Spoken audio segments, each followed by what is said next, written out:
Hey guys, welcome once again to exams card. तो guys, जैसा कि आपको पता है आज है 14 फरवरी और 14 फरवरी को होता है वैलेंटाइंस डे। तो wish you all a very happy Valentine's day. तो जिनका है वैलेंटाइंस वो तो एंजॉय करेंगे आज, है ना। और जिनका नहीं है वो भी उदास ना हो, क्योंकि आप खुद से तो प्यार करते ही है ना। तो सोलो भी इंजॉय कर सकते हैं वैलेंटाइंस डे को, क्या दिक्कत है ना। जाएँ बाहर कहीं मज़े करें थोड़ा बहुत। बाकी अपन पढ़ते हैं आज 14 फरवरी 2022 की top 10 news, top 10 current affairs. शुरुआत करते हैं पहली न्यूज़ के साथ। 13 फरवरी को मनाया गया भारतीय राष्ट्रीय महिला दिवस। यह है नेशनल वुमेंस डे। जो 8 मार्च को होता है वो होता है इंटरनेशनल वुमेंस डे। ठीक है, तो आपको कंफ्यूज नहीं होना है।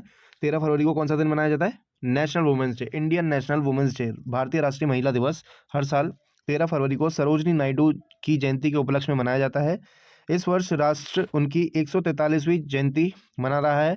उनका जन्म 13 फरवरी 1879 को हुआ था। वह अपनी कविताओं के कारण अपने उपनाम नाइटिंगेल ऑफ इंडिया, तो उनको क्या बोला जाता है? नाइटिंगेल ऑफ इंडिया, या फिर भारत की कोकिला बोला जाता है उनको ना। भारत कोकिला के लिए प्रसिद्ध थी।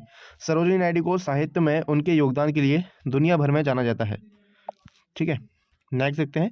नेक्स्ट है HIV के सह खोजकर्ता, नोबल विजेता ल्यूक मॉन्टेग्नियर का निधन हो गया है। ठीक है, जानते हैं इसके बारे में। Luc Montagnier, a French virologist who shared the Nobel Prize in 2008 for discovering the virus that caused AIDS, has died. ठीक है, he was 89 years old. The discovery of HIV began on 3rd of January 1983 in Paris. That was the day Dr.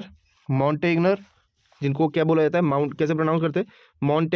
मॉन्टेगिया बोलते हैं इसको ना, मॉन्टेगिया, who directs the viral oncology unit at the Pasteur Institute, found a piece of lymph node that had been removed from a 33-year-old man with AIDS. ठीक है, चलिए next देखते हैं। नाबार्ड ने प्राकृतिक खेती को बढ़ावा देने के लिए जीवा कार्यक्रम शुरुआत किया है। ठीक है, जीवा कार्यक्रम की शुरुआत की है। The national bank for agriculture and rural development, NABARD का फुल फॉर्म है, has launch the Jiva programme to promote natural farming under its existing watershed and WADI programs in 11 states, effectively applying the principles of agroecology, requires long-term sustainability and transformation of pre-existing social and natural capital towards efficient farming. NABARD का formation कब हुआ था? Establishment हुआ था इसका 12 जुलाई 1982 को। Headquarter कहाँ पे? मुंबई में है। और जो उसके चेयरमैन है वो कौन है? गोविंदा राजुलू चिंताला। ठीक है, चिंताला। चलिए नेक्स्ट देखते हैं। नेक्स्ट है, भारत के गोवा शिपयार्ड लिमिटेड ने सौंपा 5वां पोत ICGS सक्षम। भारत के गोवा शिपयार्ड लिमिटेड के संविदात्मक समय से पहले 5 coast guard offshore patrol vehicle परियोजना का 5वां और अंतिम पोत यानी कि शिप डिलीवर किया। पोत का नाम ICGS सक्षम है। ये नाम आपको याद रखना है, सक्षम। ठीक है, रखा गया है। रेखांकित की जाने वाली बात यह है कि सभी 5 जहाज़ों को भारतीय तटरक्षक बल को समय से पहले पहुंचा दिया गया है। ठीक है, GSL द्वारा 26 अगस्त 2016 को रक्षा मंत्रालय के साथ 5 CGOPV के अनुबंध पर हस्ताक्षर किए गए थे। ठीक है, नेक्स्ट देखते हैं। नेक्स्ट है, भारत श्रीलंका को आधार का अपना संस्करण लॉन्च करने में मदद करेगा। आधार का मतलब जो अपना इंडिया में आधार कार्ड चलता है, वैसे अब वहाँ पे श्रीलंका में बनाने की मदद करेगा इंडिया। ठीक है, तो जानते हैं इस न्यूज़ के बारे में। भारत श्रीलंका को एक एकात्मक डिजिटल पहचान ढांचे यानी कि यूनिटरी डिजिटल आइडेंटिटी फ्रेमवर्क को लागू करने के लिए अनुदान प्रदान करने पर सहमत हो गया है, जो जाहिर तौर पर आधार कार्ड पर आधारित है। राजपक्षे सरकार राष्ट्रीय स्तर के कार्यक्रम के रूप में रूपरेखा के कार्यान्वयन को प्राथमिकता यानी प्रायोरिटाइज देगी। यह पहल दिसंबर 2019 में राष्ट्रपति गोताबाया राजपक्षे और प्रधानमंत्री नरेंद्र मोदी के बीच द्विपक्षीय वार्ता के बाद की गई थी।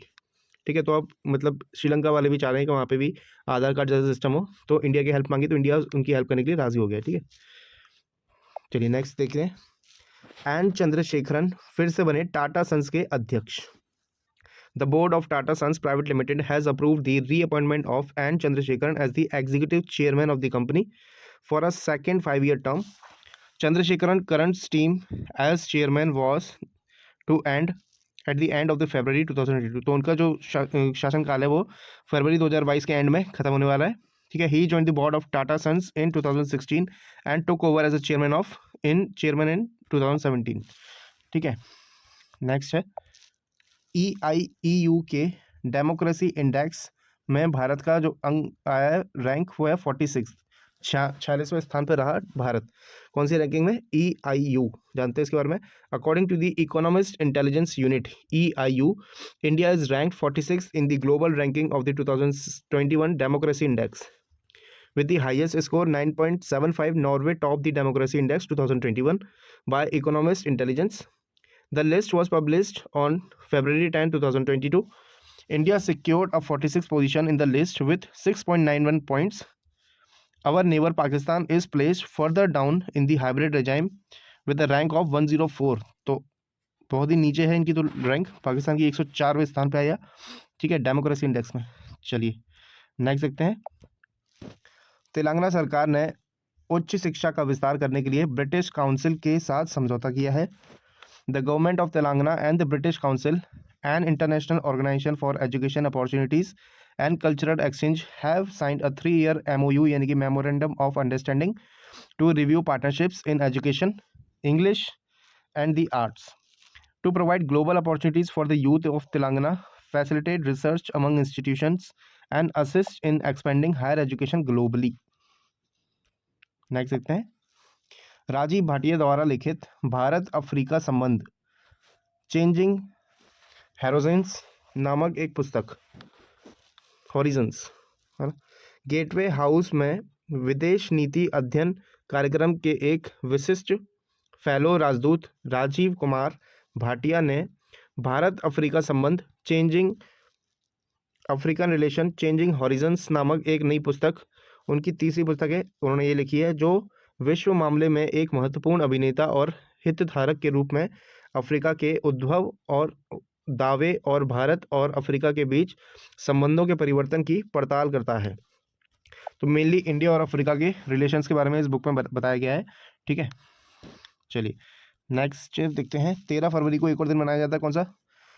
ये है विश्व रेडियो दिवस। ठीक है, ये कई बार पूछा भी गया है, विश्व रेडियो दिवस कब मनाया जाता है। ठीक है, जानते हैं इसके बारे में?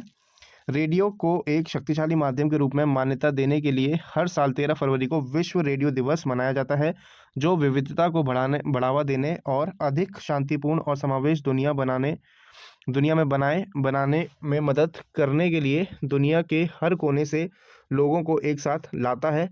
इस दिन को 2011 में यूनेस्को के सदस्य राज्यों द्वारा घोषित किया गया था और 2012 में संयुक्त राष्ट्र महासभा द्वारा अंतर्राष्ट्रीय दिवस के रूप में अपनाया गया था। 13 फरवरी को विश्व रेडियो दिवस बन गया था। ठीक है, तो ये थी आज की हमारी top 10 news, top 10 current affairs. अगर आपको वीडियो पसंद आई तो वीडियो को लाइक ज़रूर करें। ठीक है, साथ ही साथ कमेंट करें और शेयर ज़रूर करें अपने दोस्तों के साथ। चैनल में पहली बार तो चैनल को सब्सक्राइब कर लें। ठीक है, बेल आइकन को प्रेस करना नहीं भूलें। बाकी मिलते हैं फिर कल नेक्स्ट क्लास में। Till then take care, bye bye.